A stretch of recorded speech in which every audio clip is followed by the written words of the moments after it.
And we do begin tonight at 6 with an update on Erie County Sheriff Narcotics Chief DJ Granville. Just 3 days ago, he pleaded guilty to reckless driving and leaving the scene. Now, this comes 5 months after a 2-on-your-side investigation found Granville crashed his county-owned truck into several cars last April. 2 on Your Side's investigative reporter Charlie Speck joining us now from the newsroom. And Charlie, what are you now hearing about this case?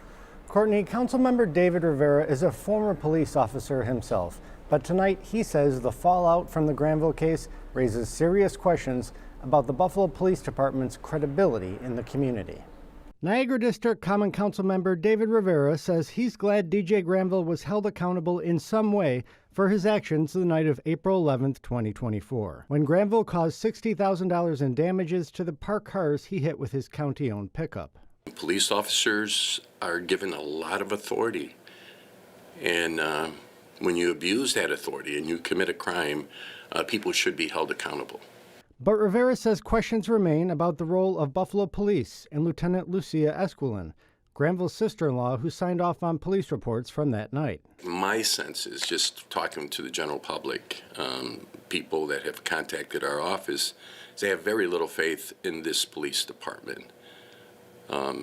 The lack of actions that were taken on that day.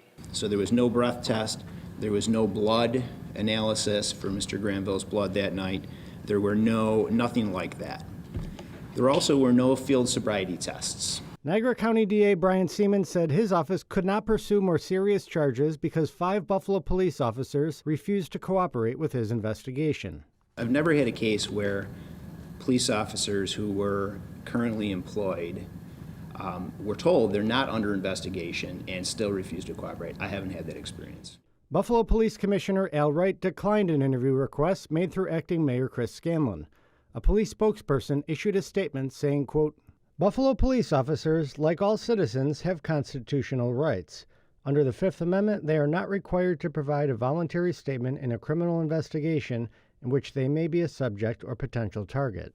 Rivera, who is a former Buffalo police officer, says the refusal to testify sends the wrong message, and he believes the officers should face discipline.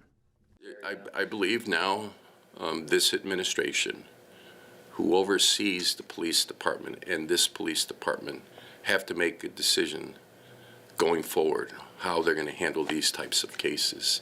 We're setting a very bad precedent by not taking some action here. Now, the statement from Buffalo Police went on to say the officers are required to cooperate with BPD's internal administrative process, and those officers remain on paid leave.